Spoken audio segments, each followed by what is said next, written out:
La nuit tombait sur Paris, enveloppant la ville d'un voile de mystère. Dans une cellule glaciale, une jeune femme brésilienne, au regard noyé de larmes, serrait contre elle le seul souvenir de sa liberté perdue, un petit pendentif en forme de cœur. Accusée d'un crime qu'elle n'avait jamais commis, elle portait déjà la marque cruelle de l'injustice, celle d'être étrangère, pauvre et sans défense face à un système implacable. De l'autre côté de la Seine, dans un bureau luxueux aux murs tapissés de cuir et de diplômes prestigieux, un homme écrivait son destin sans le savoir. Avocat millionnaire, adulé par ses pairs, il n'avait jamais perdu un procès. Mais derrière ses yeux froids et son sourire calculé, se cachait un cœur endormi, trop longtemps anesthésié par l'argent, le pouvoir et l'arrogance. Leur monde n'aurait jamais dû se croiser. Elle n'était qu'une silhouette fragile, venue chercher un avenir meilleur. Lui, un symbole vivant d'élite et de privilèges. Pourtant, un simple dossier posé sur son bureau allait bouleverser leurs existences. Celui d'une prisonnière sans voix, accusée de vol et de fraude, menacée de déportation. Il avait accepté cette affaire par orgueil, persuadé que ce ne serait qu'une victoire de plus à accrocher à son palmarès. Mais le jour où il croisa son regard, derrière les barreaux d'acier, quelque chose d'inexplicable se produisit. Dans ses yeux sombres et fiers, il ne vit ni culpabilité ni faiblesse. Il vit la vérité nue, la douleur d'une femme brisée et une étincelle de lumière qui vint fissurer son armure. C'est ainsi que commença une histoire interdite, née au cœur de l'ombre et du désespoir. Une histoire où la justice, l'amour et le sacrifice allaient se heurter dans un combat acharné. Et bientôt, Paris tout entier deviendrait le témoin silencieux d'une passion capable de franchir les murs de la prison et de faire trembler les fondations mêmes du pouvoir. Paris, ville des lumières et des rêves brisés, abrite chaque jour des destins qui se croisent sans jamais se rencontrer. Mais parfois, le hasard, ou peut-être le destin, décide de bousculer l'ordre établi. L'histoire que vous allez entendre n'est pas une simple romance. C'est un cri contre l'injustice, un voyage au cœur des émotions les plus profondes, une lutte entre la douleur et la passion. Imaginez une jeune femme, étrangère sur une terre qui n'est pas la sienne, privée de liberté pour un crime qu'elle n'a jamais commis. Imaginez un avocat, riche et puissant, habitué à gagner, mais qui ignore tout du véritable sens de la justice et de l'amour. Deux mondes si opposés et pourtant destinés à s'unir dans l'épreuve. Cette histoire est celle d'un combat, d'un espoir fragile et d'un amour interdit qui défie la raison. Avant de plonger dans cette aventure envoûtante, je vous invite à rejoindre notre grande famille. Si vous aimez les récits de passion, de drame et de rédemption, abonnez-vous dès maintenant à cette chaîne. Activez la cloche pour ne manquer aucun chapitre et laissez un j'aime pour soutenir cette histoire qui promet de vous émouvoir et de vous captiver jusqu'à la dernière seconde. Votre présence est essentielle. C'est grâce à vous que nous faisons vivre ces récits. Partagez vos impressions, dites-nous ce que vous ressentez face aux épreuves de nos personnages et surtout, laissez un commentaire pour nous dire de quel pays ou de quelle ville vous regardez cette vidéo. Paris, Sao Paulo, Lyon, Rio, Marseille, Lisbonne, chaque voix compte et ensemble, nous créons un pont entre nos cultures et nos cœurs. Alors préparez-vous. Car ce récit n'est pas seulement une histoire, c'est une expérience, une plongée dans l'âme humaine, là où naissent les passions les plus brûlantes et les vérités les plus douloureuses. L'amour, la justice et le destin vous attendent derrière les barreaux. La pluie s'abattait sur Paris avec une lourdeur presque théâtrale. Les gouttes frappaient les vitres de la prison comme si le ciel lui-même voulait témoigner de l'injustice qui se jouait à l'intérieur. Assise sur un lit de fer grinçant, Camila, une jeune femme venue du Brésil avec l'espoir d'un avenir meilleur, se tenait recroquevillée contre le mur humide. Ses cheveux sombres collaient à ses joues trempées de larmes, et son regard fixait un point invisible, perdu entre le passé qu'elle avait fui et l'avenir qu'on lui volait. Tout avait basculé si vite. Elle avait trouvé un emploi modeste dans un café parisien, servait avec le sourire, malgré la fatigue, rêvant en silence d'offrir un jour une vie digne à sa mère restée à Salvador.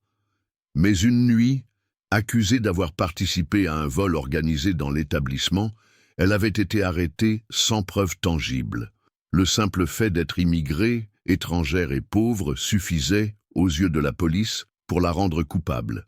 Camila répétait sans cesse son innocence, mais ses mots se perdaient dans le vide. Pour beaucoup, elle n'était qu'une clandestine, de plus, une ombre parmi d'autres, facile à sacrifier. Elle sentait le poids du mépris peser sur ses épaules, plus lourd encore que les chaînes invisibles qui l'entouraient. Chaque jour, elle se demandait qui avait vraiment orchestré ce vol, et pourquoi l'avait-on désigné comme coupable idéal. Dans le quartier huppé du 16e arrondissement, un autre univers respirait la sécurité et l'opulence. Adrien Delcourt, avocat reconnu, héritier d'une lignée prestigieuse, se préparait à une nouvelle journée sans surprise.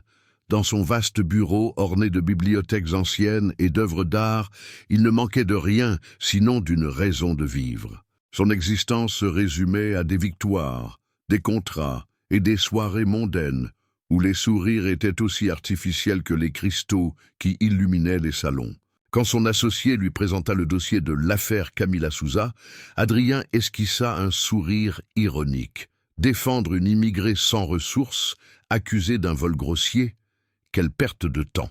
Pourtant, son ego lui souffla qu'il pouvait faire de ce cas une nouvelle démonstration de son génie.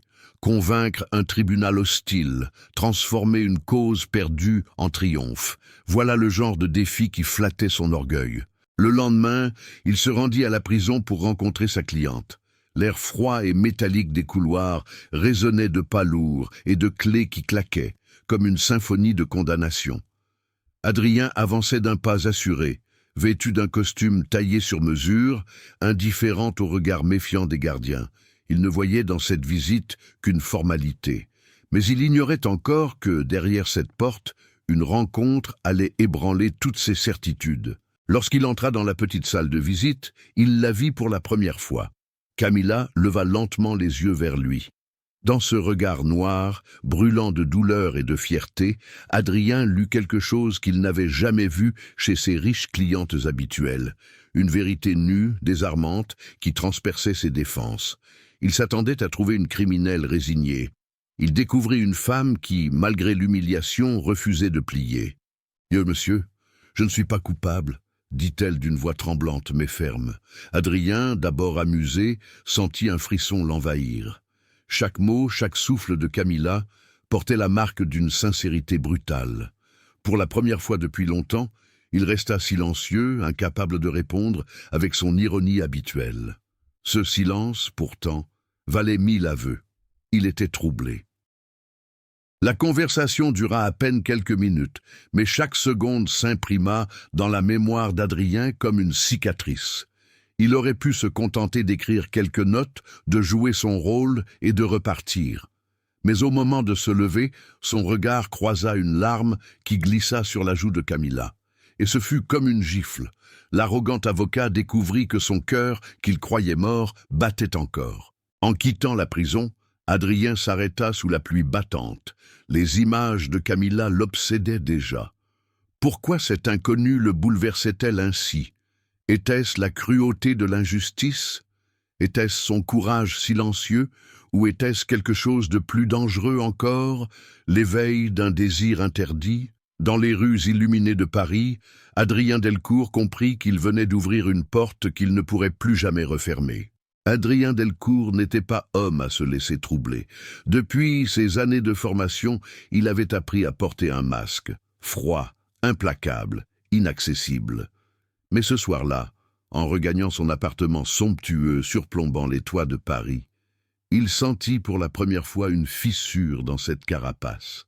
Camila. Son prénom résonnait dans sa tête comme une mélodie interdite, douce et douloureuse à la fois. Il se servit un verre de cognac et s'installa devant la grande baie vitrée qui ouvrait sur la ville illuminée. Les lumières de Paris scintillaient comme des diamants, Mais aucune ne parvenait à effacer l'image de cette femme, assise derrière les barreaux, défiant le monde entier d'un seul regard. Adrien se surprit à se demander « et si elle disait vrai ?» Et si le système, qu'il avait toujours défendu avec arrogance, avait condamné une innocente? Le dossier était pourtant clair. Témoignages accablants, preuves matérielles, signatures falsifiées attribuées à Camilla. Tout semblait l'enfoncer. Mais l'instinct d'Adrien lui soufflait autre chose. Derrière ces pages soigneusement montées, il percevait l'odeur de la manipulation, la trace invisible d'une machination. Quelqu'un avait intérêt à faire tomber cette jeune femme. Mais qui? Les jours suivants, Adrien retourna à la prison à plusieurs reprises. Chaque rencontre renforçait ce qu'il n'osait pas encore nommer. Une attraction irrésistible. Camilla, malgré la fatigue et l'humiliation, parlait avec une dignité qui le désarmait. Elle ne suppliait pas, elle ne cherchait pas à attendrir, elle exigeait simplement la vérité. Et cette vérité devint pour Adrien une obsession. Un soir, il décida d'interroger l'ancien patron du café où Camilla travaillait. L'homme, un certain Morel, évita son regard et balbutia des réponses confuses. Adrien remarqua immédiatement les contradictions, les silences pesants, les sourires forcés. Derrière la façade du commerçant respectable, il devinait des ombres. Était-il possible que ce vol ait été orchestré de l'intérieur? Camilla, lors de leur prochaine rencontre, lui raconta des détails qu'il n'avait pas lus dans le dossier. La caisse du café manipulée en son absence, les regards hostiles de certains collègues et surtout les menaces discrètes reçues quelques jours avant l'arrestation. Adrien nota tout avec précision, mais plus encore, il observa la flamme de ses yeux. Cette femme refusait de se laisser détruire. Pourtant, chaque pas qu'il faisait vers elle l'éloignait un peu plus de son propre monde. Ses associés se moquaient. Pourquoi perdre ton temps avec une immigrée?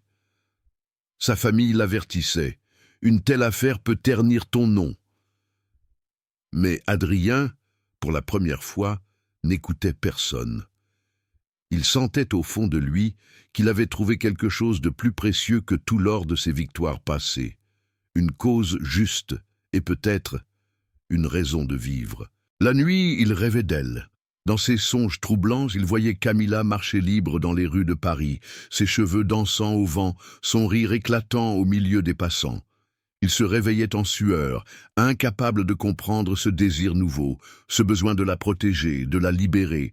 Était-ce de l'amour? Ou bien la simple fascination d'un homme habitué à tout contrôler face à une femme qu'il ne pouvait dompter? De son côté, Camilla aussi sentait le trouble grandir.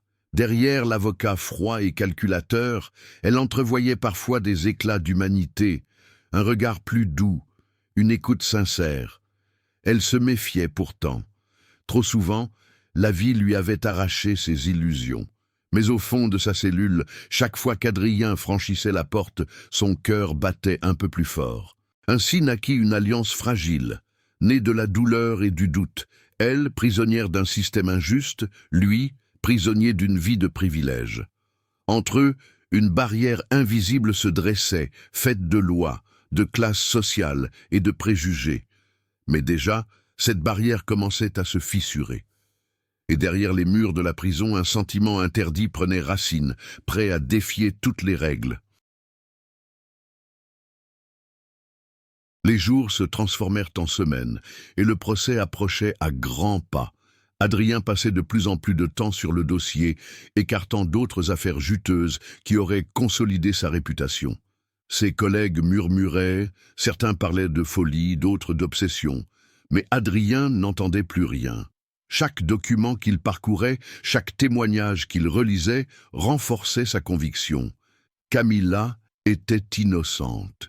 Et pourtant, il n'avait pas encore trouvé la clé capable de briser les chaînes de mensonges qui l'entouraient. Une nuit, seul dans son bureau, il observa les photos du café prises par la police. Des images banales en apparence.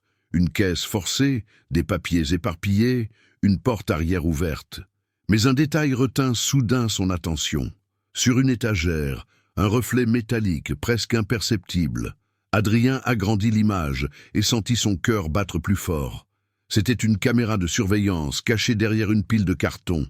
Pourquoi n'apparaissait-elle nulle part dans le dossier? Le lendemain, il retourna sur place sous prétexte d'un complément d'enquête.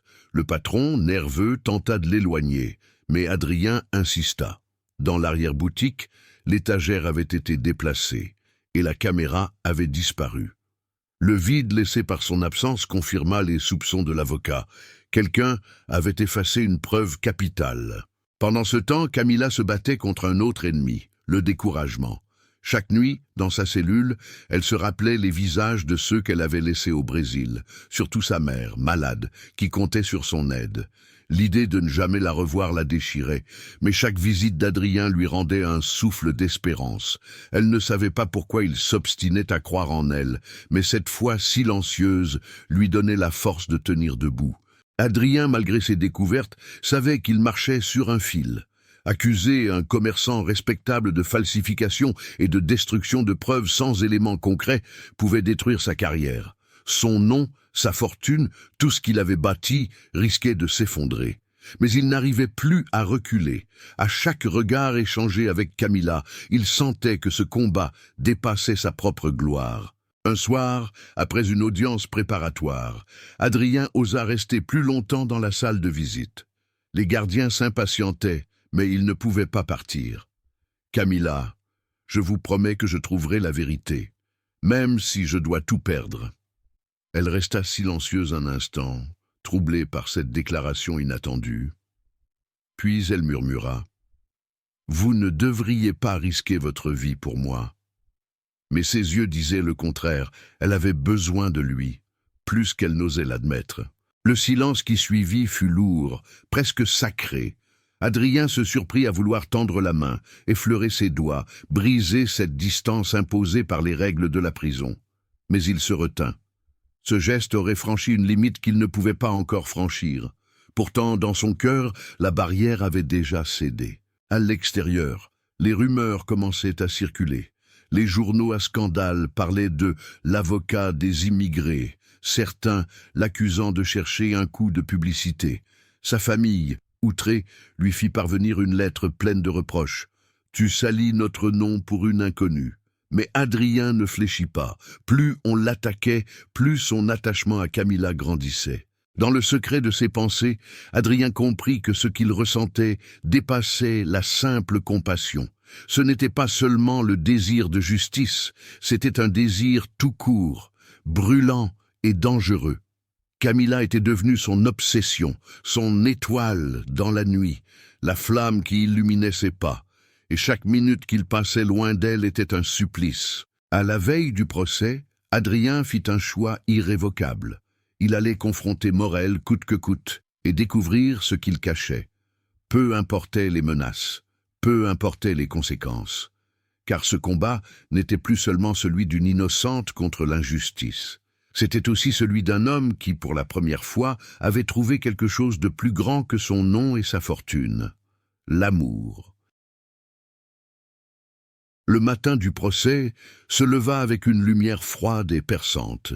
Les rues de Paris semblaient retenir leur souffle, comme si la ville elle-même anticipait le drame à venir. Camilla, dans sa cellule, froissait nerveusement le drap, ses doigts tremblants, trahissant l'anxiété qui la rongeait depuis des semaines. L'injustice pesait sur ses épaules comme un fardeau impossible à porter, mais la présence invisible d'Adrien, prête à la défendre, lui donnait un souffle fragile. Adrien arriva au tribunal en avance, son costume impeccable, contrastant avec l'agitation morose des autres avocats et des journalistes présents. Il savait que chaque geste serait observé, chaque mot analysé. Mais pour la première fois, il n'était pas là pour la réputation ou l'argent, il était là pour Camilla, pour prouver au monde qu'une vie pouvait être volée et qu'il fallait se battre pour la vérité, même quand tout semble perdu. Le juge entra, imposant par sa stature et son regard sévère. Les témoins furent appelés, et un à un, leurs histoires se succédaient, souvent contradictoires, parfois confuses. Adrien nota chaque détail, chaque omission, chaque hésitation. Chaque mensonge découvert rapprochait un peu plus Camilla de la liberté. et chaque fois que ses yeux croisaient ceux de sa cliente, il sentait son cœur battre plus fort, un mélange de peur et d'anticipation. Camilla, de son côté, tentait de rester calme. Son corps était tendu, ses mains crispées sur son sac. Mais une énergie nouvelle la traversait. Le sentiment que quelqu'un, enfin, croyait en elle. Adrien, silencieux mais présent, était cette force invisible qui lui donnait le courage de résister. Chaque sourire discret qu'il lui adressait était un message secret. « Tu n'es pas seul ». Lors de la confrontation avec Morel, Adrien laissa éclater toute son intelligence et son audace.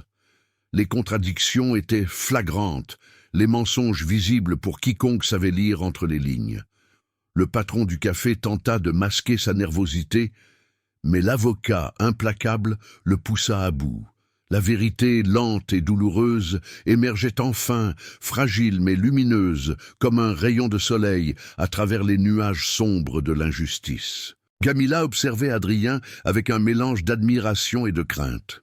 Chaque mot qu'il prononçait renforçait l'image d'un homme capable de briser les murs du pouvoir, de lutter pour elle malgré tout. Elle se surprit à ressentir un frisson, non pas de peur, mais de désir. Un désir interdit, dangereux mais irrésistible, qui naissait dans le silence et la tension de la salle d'audience. À la fin de la journée, une accalmie fragile s'installa. Le juge annonça une suspension temporaire, laissant le procès en suspens. Camilla retourna à sa cellule, le cœur battant, mais avec une lueur d'espoir. Adrien, quant à lui, savait que chaque minute comptait désormais. La bataille pour la vérité ne faisait que commencer, et il était prêt à tout risquer pour elle, même sa carrière, sa réputation et son cœur. Dans les couloirs sombres de la prison, une conversation à voix basse s'engagea entre eux. Adrien effleura du regard la joue de Camilla, hésitant, conscient des limites. « Bientôt, tu seras libre », murmura-t-il. Elle hocha la tête, un mélange de gratitude et d'émotion dans les yeux. Aucun mot n'était nécessaire pour comprendre ce lien fragile mais puissant qui naissait entre eux. Cette nuit-là, chacun se replia sur ses pensées. Camilla rêvait de liberté et de Paris baigné de lumière, marchant aux côtés d'Adrien, tandis que lui repensait à chaque geste, chaque sourire, chaque étincelle dans ses yeux. Il savait qu'il était tombé amoureux et que ce sentiment allait le pousser à des choix risqués. Mais l'amour, même interdit, avait cette puissance irrésistible qui brise toutes les barrières. Ainsi, le jeu de la vérité et de l'injustice continuait, mais une nouvelle dimension s'ajoutait désormais, celle du cœur. Entre barreaux et privilèges, entre peur et désir, Adrien et Camilla avaient trouvé un lien que rien ne pouvait dissoudre. Et dans le silence de la prison, un amour naissait, fragile mais incandescent, prêt à défier le monde entier. La nuit tombait sur Paris, enveloppant la ville d'un voile de mystère. Dans une cellule glaciale, une jeune femme brésilienne, au regard noyé de larmes, serrait contre elle le seul souvenir de sa liberté perdue, un petit pendentif en forme de cœur. Accusée d'un crime qu'elle n'avait jamais commis, elle portait déjà la marque cruelle de l'injustice, celle d'être étrangère, pauvre et sans défense face à un système implacable. De l'autre côté de la scène, dans un bureau luxueux aux murs tapissés de cuir et de diplômes prestigieux, un homme écrivait son destin sans le savoir. Avocat millionnaire, adulé par ses pairs, il n'avait jamais perdu un procès. Mais derrière ses yeux froids et son sourire calculé se cachait un cœur endormi, trop longtemps anesthésié par l'argent, le pouvoir et l'arrogance. Leur monde n'aurait jamais dû se croiser. Elle n'était qu'une silhouette fragile, venue chercher un avenir meilleur. Lui, un symbole vivant d'élite et de privilèges. Pourtant, un simple dossier posé sur son bureau allait bouleverser leurs existences, celui d'une prisonnière sans voix, accusée de vol et de fraude, menacée de déportation. Il avait accepté cette affaire par orgueil, persuadé que ce ne serait qu'une victoire de plus à accrocher à son palmarès. Mais le jour où il croisa son regard, derrière les barreaux d'acier, quelque chose d'inexplicable se produisit. Dans ses yeux sombres et fiers, il ne vit ni culpabilité ni faiblesse. Il vit la vérité nue. la douleur d'une femme brisée et une étincelle de lumière qui vint fissurer son armure. C'est ainsi que commença une histoire interdite, née au cœur de l'ombre et du désespoir. Une histoire où la justice, l'amour et le sacrifice allaient se heurter dans un combat acharné. Et bientôt, Paris tout entier deviendrait le témoin silencieux d'une passion capable de franchir les murs de la prison et de faire trembler les fondations mêmes du pouvoir. Les jours suivants, Paris semblait respirer un air nouveau. Camilla et Adrien, désormais unis par une épreuve que rien ne pouvait effacer, découvraient chaque instant de liberté comme un trésor fragile mais précieux. Les rues, les cafés, les ponts illuminés, tout prenait une dimension nouvelle. Chaque regard échangé, chaque sourire partagé rappelait le chemin parcouru, de la prison et de l'injustice à l'amour et à la renaissance. Adrien avait changé autant que Camilla. L'homme froid et arrogant qu'il avait été avait laissé place à quelqu'un capable de sentir, de protéger et de se laisser guider par le cœur.